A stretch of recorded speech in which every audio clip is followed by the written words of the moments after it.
Welcome to the Monetary Mixtape with Will Hoffman, founder of Hoffman Wealth Management. In this podcast, we help fellow Gen Xers simplify complex wealth issues that are important to Gen X. We do this by cutting out the mundane material and using a refreshing approach to finances in a way this skipped generation appreciates. Join us for this ride where we explore financial planning and wealth management as Will Hoffman draws from almost 20 years of experience and brings to you qualified guests to help be your latchkey to tricky monetary affairs. Welcome to Monetary Mixtape with your host, Will Hoffman, where we talk about the ever-forgotten Generation X. I'm Wendy McConnell. So we've been talking about colleges for the last couple of episodes, and we're going to continue with that today, right, Will?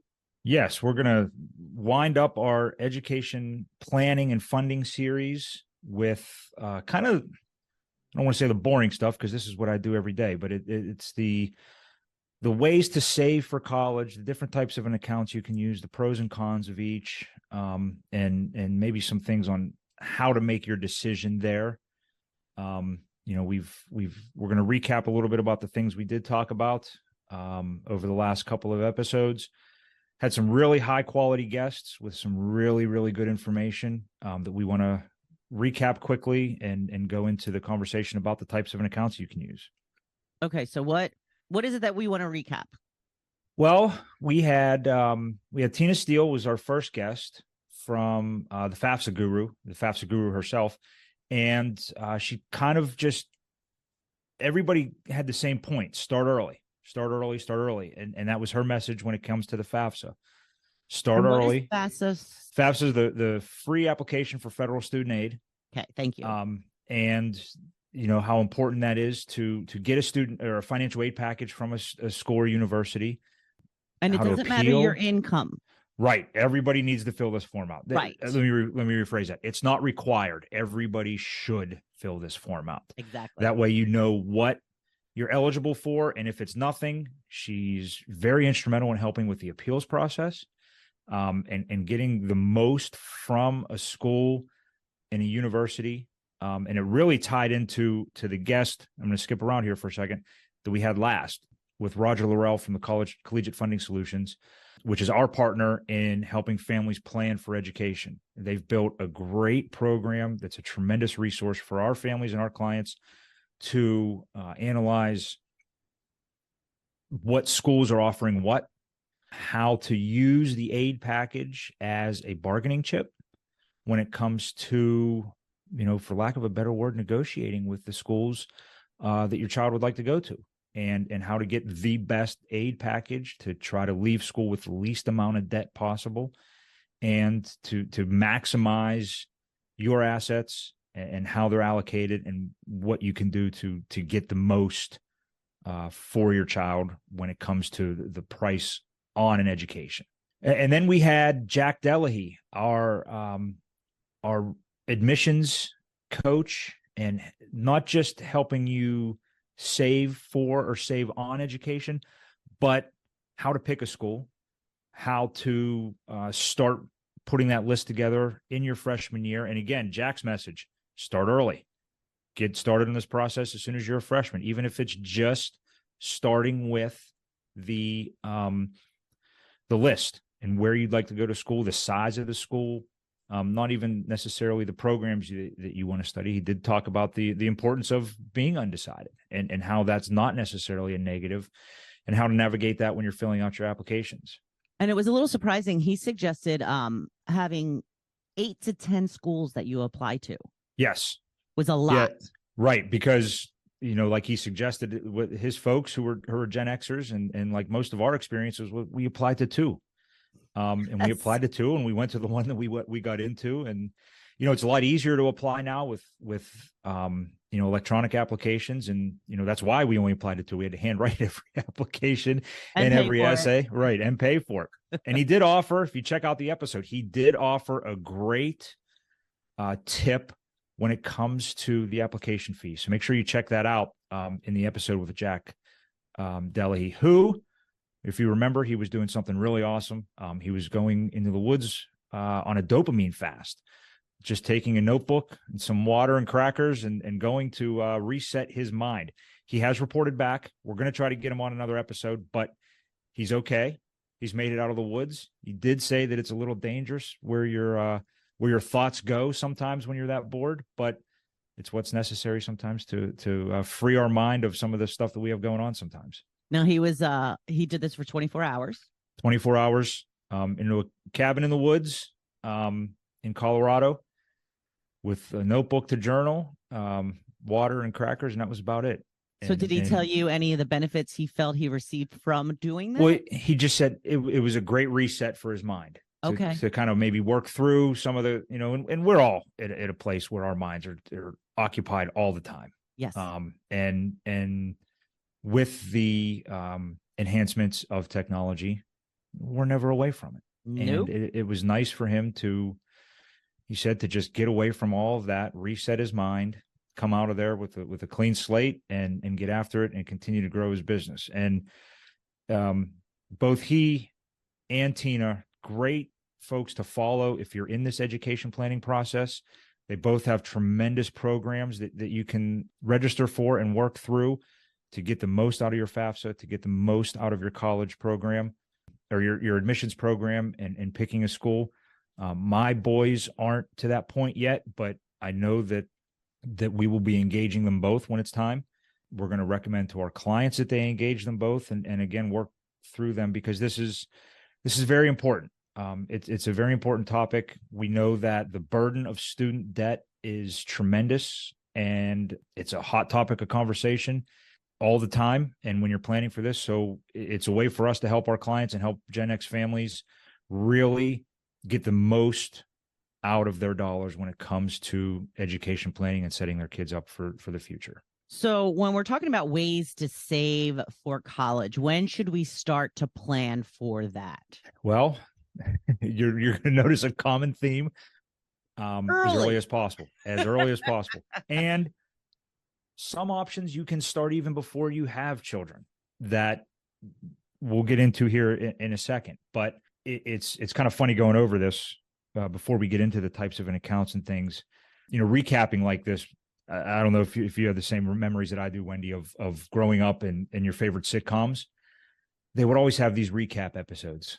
The one that is coming to mind is I don't know if you remember Saved by the Bell, when they worked at the beach club in the summer, and then they had the recap of all the things that happened over the summer. And I don't know. I was just thinking of that. And was it like a clip show? Yeah, we had the favorite clips from previous episodes. And all of the sitcoms used to do that. Yeah, and we haven't talked about sitcoms yet when it comes to the pop culture reference of the 80s and 90s and even 70s. Did you have a favorite sitcom that you followed or never missed when you couldn't miss or you didn't see it until it came out on reruns and didn't have the luxury of just watching it a few hours later on Netflix or recording? Well, I do think that Growing Pains was a huge one for me. I loved Kirk Cameron. I thought he was, just the sweetest thing. And I loved Tracy Gold because she was so cool and just the way she went,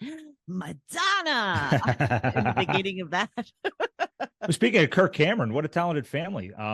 Because I grew up, I kind of had a crush on his sister, Candace Cameron, who was on Full House. And you know what? We need a reboot of Growing Pains. We had a reboot of Full House. We're seeing a reboot of that 70s show right now with that 90s show.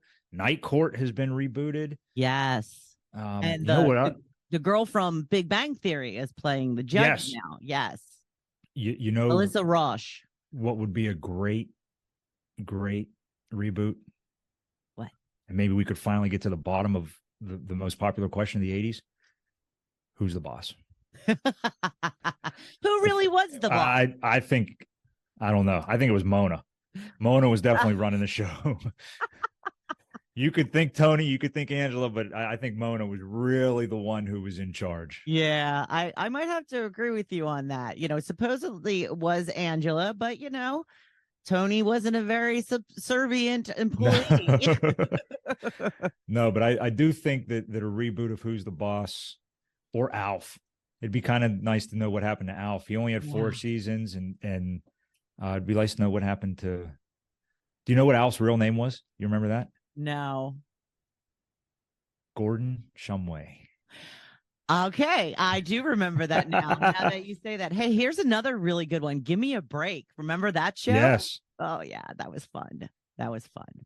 Yeah, that was it's probably something that the 80s and that we had. I don't know if sitcoms are, I don't have the time to watch sitcoms now, but when I do, I'm going back and watching, on Netflix or Hulu or something, the ones from when we were kids. I feel like there's something lacking in the 80s sitcoms, so there's not that many that stand out in my mind. Like the 70s, yes, the Brady Bunch, we had Right. Happy Days, we had Laverne and Shirley, and then 90s, we had Frasier, we had Friends, we had The Office, Fresh Prince of Bel-Air. Oh, yes. One of my all-time favorites. Yeah. And it's not really a sitcom, but was huge. 90210. Yeah. That was 90s. That was my wife's 40th birthday theme was Beverly Hills 90210. Oh, that sounds so fun. So, yeah, I think it was a little lacking in the 80s when it comes to memorable television. The late 80s, it's kind of got started. The Wonder Years, we could reboot the Wonder Years with well, they 80s have and rebooted. 90s. Have they? Oh, yeah, they've done a reboot of the Wonder Years. I got to get into that. Yeah. One of the best final episodes of a sitcom that I can recall, the Wonder Years. Yeah, I didn't watch that show. Fresh Prince and the Wonder Years, those final episodes are two that stick with me all the time. Yeah. I was a big Fresh Prince fan, for sure, especially with Will being from Philly. Yes. Oh, that's right. So we could go on and on and on about the sitcoms of growing up, but let's get back to why folks are tuning in and to talk about some types of accounts that you can establish to save for your child's education. There are three popular ones that always get discussed, and of course, you don't have to use any of these. Let's start there. You can save on your own. You can save in a traditional investment account. You can save in a savings account and your checking account, whatever, So I would say that before we get into the types of an account, if you are planning on helping your child save for college, starting to save and save early is the most important thing you can do, regardless of the type of an account that you decide to use. But there are some types of an accounts that you can use to save in that will that have some tax benefits to them, that have some enhancements when it comes to how you use the money. So that's what we're going to get into today. But we want to make sure that you do understand saving is what's most important if you are planning on helping your child pay for school. But there are particular accounts that are geared toward making the most of this. Correct. Information. Okay, so let's hear about those. So the first that we're going to talk about, it seems to be the one that we get a lot of calls about, is a 529 plan. Now, a 529 plan, these are operated and sponsored by different states or education institutions. So, for example, we're in Pennsylvania. State of Pennsylvania has their 529 plan. Ohio has theirs. West Virginia has theirs. You're not required to use your states. You can use whichever state you think fits best when it comes to your investment planning. But one thing to understand is how that money is taxed when it comes out depends on the state plan that you're using and the state that your child goes to school in. That's where the tax benefits lie. And it's important to consider that, when you start saving, when your baby's born and you say, I got to start saving for college, you have no idea what school, what state your child's going to go to school in. You're going to Ole Miss. Right. Right. Well, and if you grew up, you were going to Penn State. So, and that didn't happen. Again, another show, we could digress, but let's stay focused, Will. Right. But they'll offer additional tax incentives for using the plan in the state that your child goes to school in. So understanding that, you can transfer from state to state. Again, some of the minutia that gets into the specifics, we want to stay a bit general here. When it comes to a 529 plan, your contributions are made with after-tax dollars, so there's no tax incentive to contribute to the plan, at least federally. Earnings will grow tax-free, very similar to a retirement plan, a 401k. You're not paying taxes on dividends. You're not paying taxes on capital gains inside of the plan. One thing to understand about a 529 plan, and really all three of the accounts we're going to discuss, your contributions are treated as gifts. So what that means is there is a cap or a gift exclusion that you're going to want to consider. And these are some things you would work through with your accountant or your financial advisor when it comes to what you're contributing. But we are capped when it comes to the annual gift tax. It's $17,000 per donor per year. So if you're married, you can contribute $34,000 jointly per beneficiary into a 529 plan. And that's where that word's important. And we're going to get back to that in a second. One other thing to think about with a 529 plan is a new feature that was introduced as part of the Secure Act 2.0, which has been governing and making impacts on retirement plans, is that starting in 2024, Secure Act 2.0 gives a 529 plan beneficiary the ability to transfer the funds left in a 529 plan into their own Roth IRA without taxes or penalties. Now, there is some criteria that requires you to be eligible. One is the 529 plan must have been open for a minimum of 15 years. The owner of the Roth IRA must be the beneficiary of the 529 plan. That rollover is subject to the requirement that a Roth IRA owner have includable compensation. So they have to be working, they have to have W-2 or 1099 or earned income. Contributions made to the 529 plan in the last 5 years are ineligible for a tax-free transfer. And then any transfers you make from the 529 plan to the Roth, they will count against your yearly Roth IRA cap. So you can't be contributing to your Roth IRA and also roll some of this money over. And then there is going to be a lifetime maximum of $35,000. Now, what we know about adjustments and policy changes like this is they're probably going to change again. So make sure that as you are saving and accumulating, if you're using a 529 plan, you're paying a little bit of attention to this new caveat to the rule. It is a nice feature that allows us to also use 529 plans as sort of a retirement plan alternative if the money's left over. And if our kids are using what Tina and Jack and Roger have kind of educated with along the way, hopefully some of this money will be left over and will allow us to take advantage of this option. Hey, sorry for the interruption. I know you're listening to the Monetary Mixtape because you want to learn about financial planning and wealth management.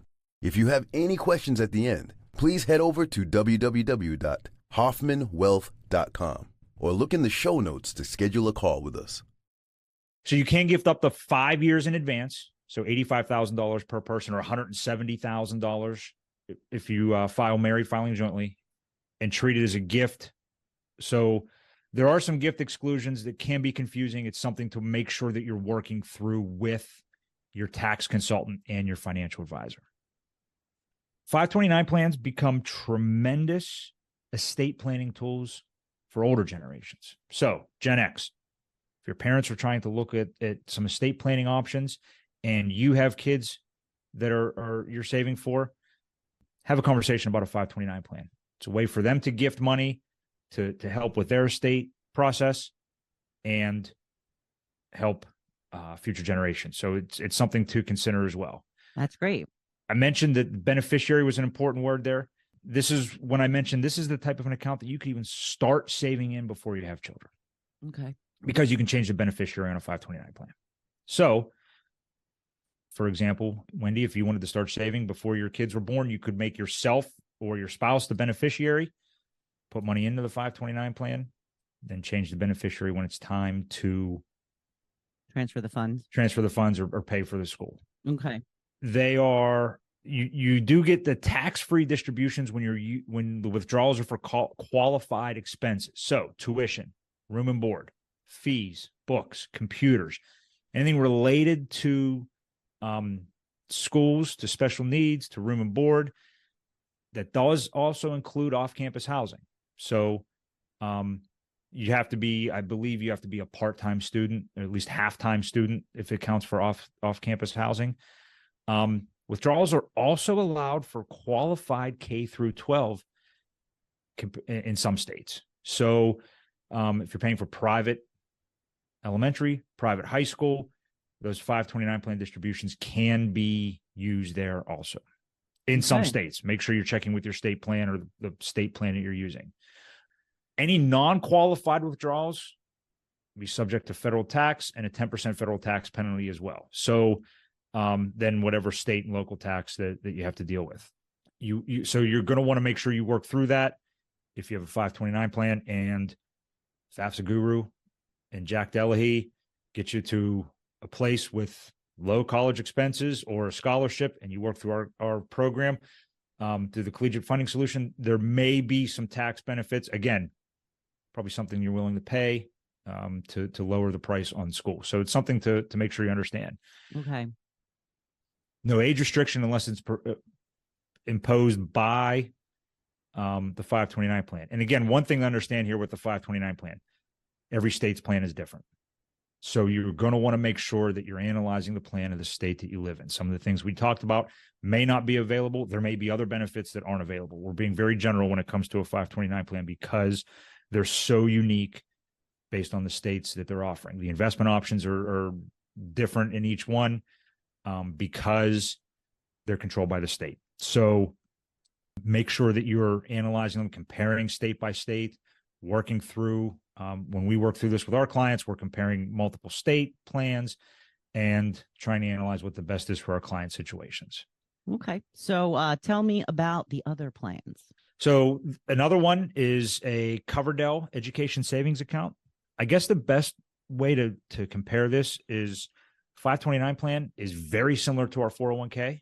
Mm-hmm. And a Coverdell is very similar to our individual retirement accounts or IRAs or Roth IRAs.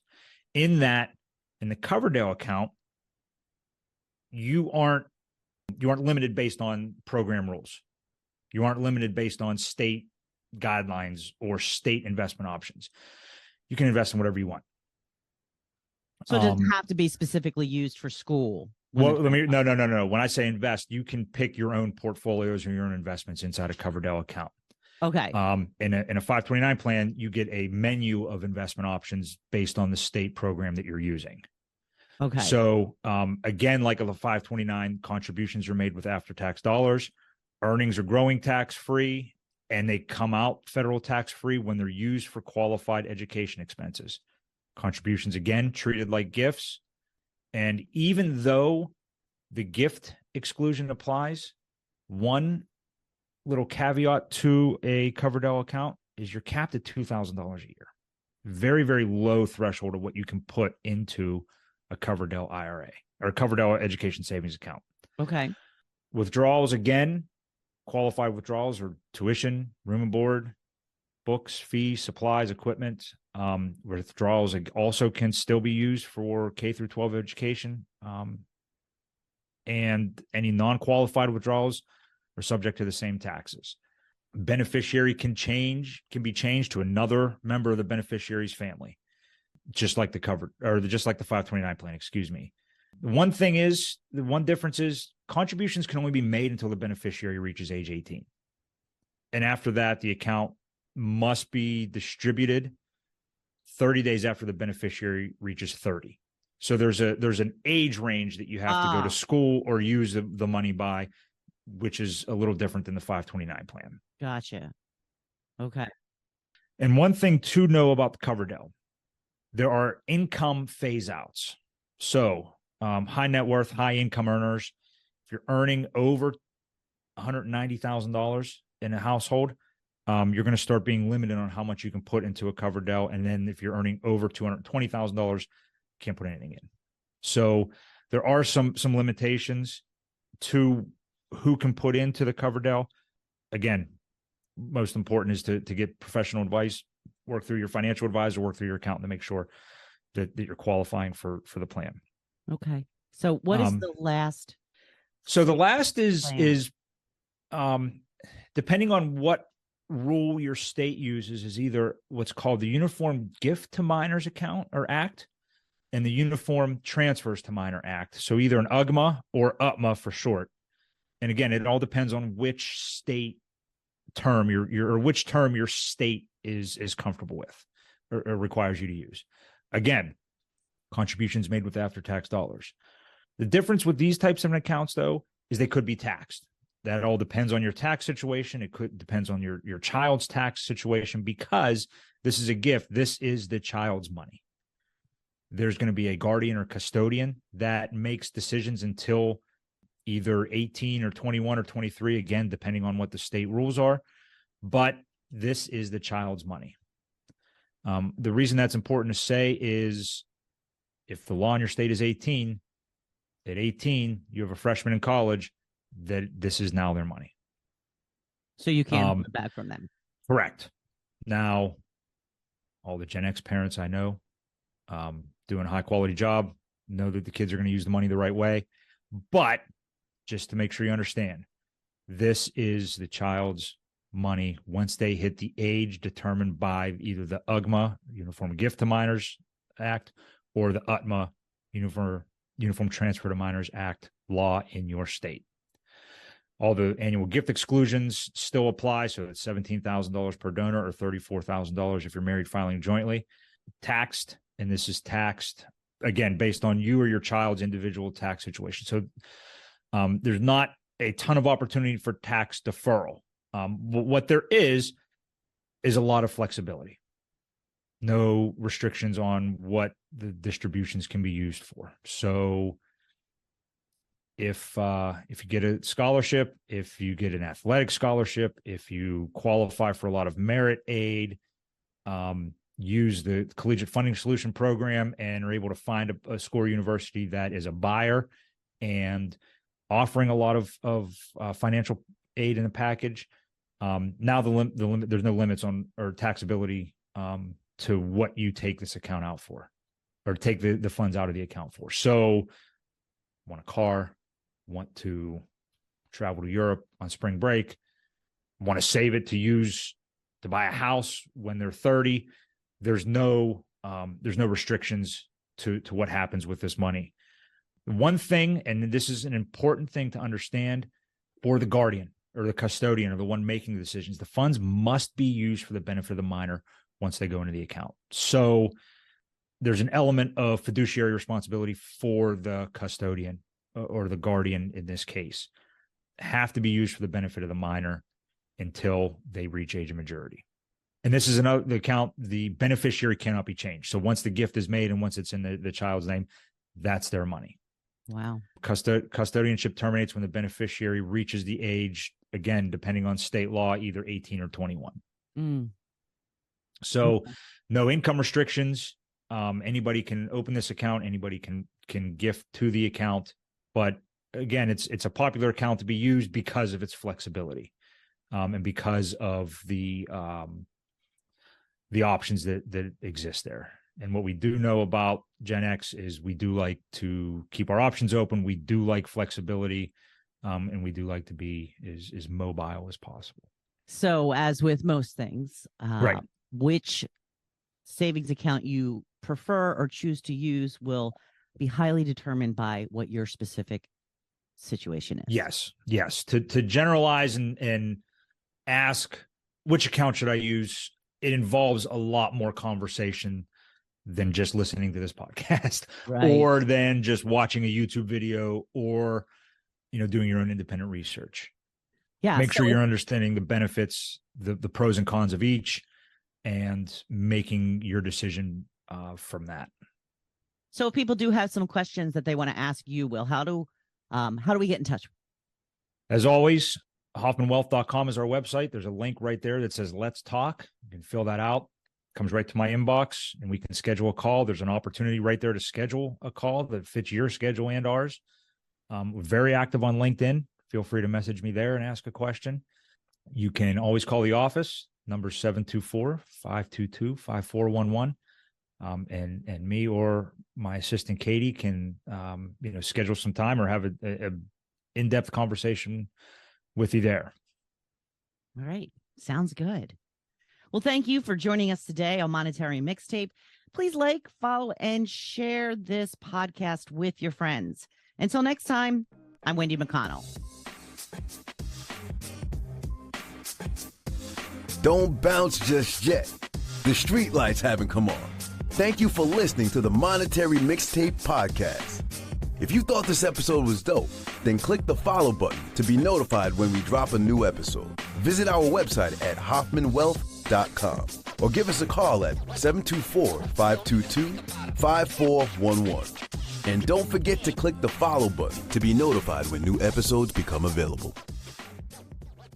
The information covered and posted represents the views and opinions of the guest and does not necessarily represent the views or opinions of Hoffman Wealth Management. The content has been made available for informational and educational purposes only. The content is not intended to be a substitute for professional investing advice. Always seek the advice of your financial advisor or other qualified financial service providers with any questions you may have regarding your investment planning. Securities offered through LPL Financial, member FINRA SIPC. Investment advice offered through Private Advisor Group, a registered investment advisor. Private Advisor Group and Hoffman Wealth Management are separate entities from LPL Financial. All performance referenced is historical and is no guarantee of future results. All indices are unmanaged and may not be invested into directly.